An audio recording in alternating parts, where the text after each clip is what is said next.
അർജുൻ ആയങ്കി ഇപ്പോൾ ജയിലിലാണുള്ളത്. അർജുൻ ആയങ്കി കസ്റ്റഡിയിൽ വാങ്ങാൻ കണ്ണൂർ സൈബർ പോലീസ് തയ്യാറെടുക്കുന്നു. ഇന്ന് കസ്റ്റഡി അപേക്ഷ സമർപ്പിച്ചേക്കും. ആഭ്യന്തരമന്ത്രി രമേശ് ചെന്നിത്തലയ്ക്കെതിരായ അധിക്ഷേപ പരാമർശത്തിൽ പോലീസിന് തെളിവ് ശേഖരിക്കേണ്ടതുണ്ട്. ഒളിവിൽ കഴിയുമ്പോൾ പോലീസിനെ പരിഹസിച്ച പോസ്റ്റുകൾ പങ്കുവച്ചത് പ്രണവ് എന്ന സുഹൃത്താണെന്നാണ് അർജുൻ ആയങ്കി പോലീസിന് നൽകിയ മൊഴി. ഒളിവിലുള്ള പ്രണവിനായും പോലീസ് തിരച്ചിൽ ആരംഭിച്ചു. അതേസമയം ആയങ്കിക്കെതിരെ കാപ്പ ചുമത്താനുള്ള നടപടിയും പോലീസ് ആരംഭിച്ചിട്ടുണ്ട്. മുഹമ്മദ് സൈഫുള്ള വിവരങ്ങൾ നൽകും. സൈഫുള്ള ഇന്നിപ്പോൾ കസ്റ്റഡിയിൽ വാങ്ങാനുള്ള നീക്കമാണ്. അതിനപ്പുറത്തേക്ക് കൂടുതൽ തെളിവുകൾ ശേഖരിക്കുന്നുണ്ട്. ആയങ്കി പൂട്ടാനുള്ള നീക്കങ്ങൾ സജീവമാക്കുന്നുണ്ട് പോലീസ്. അതിനപ്പുറത്ത് പ്രണവിനെ കൂടെ കിട്ടേണ്ടതുണ്ട്. കാരണം ഈ വെല്ലുവിളിക്കൊക്കെ പിന്നിൽ പ്രണവാണ് എന്ന് ആയങ്കി തന്നെ പറഞ്ഞ പശ്ചാത്തലത്തിൽ പ്രണവും ഈ കേസിൽ ഒരു പ്രതിയാവാനുള്ള സാധ്യതയുമാണ്.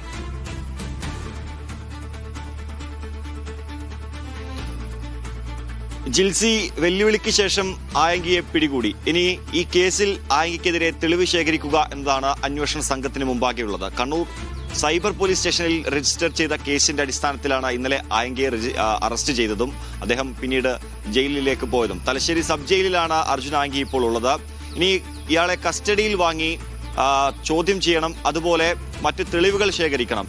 ഈ കേസിൽ പ്രധാനമായും ഡിജിറ്റൽ തെളിവുകളാണ് നിർണായകമായി മാറുക. അത് ആഭ്യന്തരമന്ത്രിക്കെതിരെ പോസ്റ്റ് ഇട്ട ഡിവൈസ് ഏതാണ് എന്നതാണ് പോലീസ് കണ്ടെത്തേണ്ടത്. അതാണ് ഏറ്റവും പ്രധാനപ്പെട്ട തെളിവ്. അത് കണ്ടെത്തേണ്ടതായിട്ടുണ്ട്. അർജുൻ ആയങ്കി പോലീസിനോട് പറഞ്ഞത് തന്റെ ഫോണിൽ നിന്നാണ് ഈ പോസ്റ്റുകളൊക്കെ ഇട്ടത് എന്നാണ്.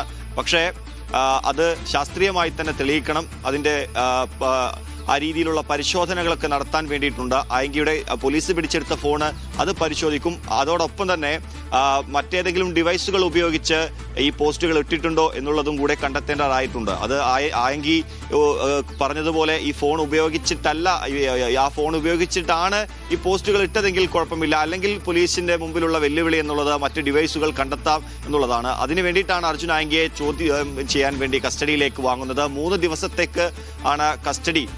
3 ദിവസത്തേക്കാണ് പോലീസ് കസ്റ്റഡിയിലേക്ക് വാങ്ങുക. ഈ 3 ദിവസത്തിനുള്ളിൽ അർജുൻ ആയങ്കിയെ ചോദ്യം ചെയ്യണം. ഈ കാര്യങ്ങളിലൊക്കെ ഒരു വ്യക്തത വരുത്തണം. അതിനുശേഷമായിരിക്കും മറ്റു സ്റ്റേഷനുകളിൽ രജിസ്റ്റർ ചെയ്ത കേസിൽ പ്രൊഡക്ഷൻ വാറന്റ് കൊടുത്ത് അർജുൻ ആയങ്കിയെ കസ്റ്റഡിയിലേക്ക് വാങ്ങുക. ഈ കണ്ണൂർ സൈബർ പോലീസ് സ്റ്റേഷനിലെ കേസ് കഴിഞ്ഞാൽ കോതമംഗലം പോലീസ് അർജുൻ ആയങ്കിയെ പ്രൊഡക്ഷൻ വാറന്റ് കൊടുക്കും. അതിനുശേഷം ഇയാളെ കസ്റ്റഡിയിലേക്ക് വാങ്ങും. അവിടെയാണ് കുറച്ചുകൂടെ ഗുരുതരമായിട്ടുള്ള വകുപ്പുകളുള്ളത്. ആ കേസിന്റെ നടപടികൾ കഴിഞ്ഞാൽ ശേഷം മാത്രമേ ഉന്നക്കലിലും അതുപോലെ ആലുവയിലുമുള്ള കേസുകളിൽ അർജുൻ ആയങ്കിയെ വാങ്ങുകയുള്ളൂ. എന്തായാലും അർജുൻ ആയങ്കിക്ക് ഇനി കുറച്ചു കാലം ജയിൽവാസം എന്നുള്ളതിൽ യാതൊരു സംശയവുമില്ല.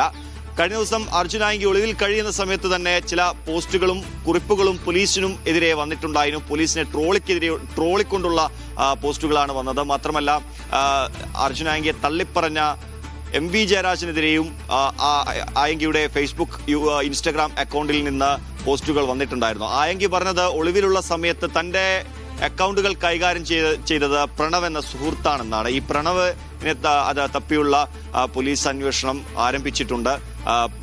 പ്രണവിനെ ആദ്യം പിടികൂടണം. അതിനുശേഷം ആയങ്കി പറഞ്ഞത് ശരിയാണോ എന്നുള്ളത് കണ്ടെത്തേണ്ടതായിട്ടുണ്ട്. അത് ഏത് ഫോൺ ഉപയോഗിച്ചാണ് ഈ പോസ്റ്റുകളൊക്കെ ഇട്ടത്. അങ്ങനെയാണെങ്കിൽ ആ ഫോണും കൂടെ പോലീസ് കസ്റ്റഡിയിലെടുക്കും. അല്ലെങ്കിൽ മറ്റെന്തെങ്കിലും ഡിവൈസുകൾ ഉപയോഗിച്ചിട്ടുണ്ടെങ്കിൽ അതും പോലീസ് കസ്റ്റഡിയിലെടുക്കും. ഈ കേസിന് അതൊക്കെ നിർണായകമാണ്.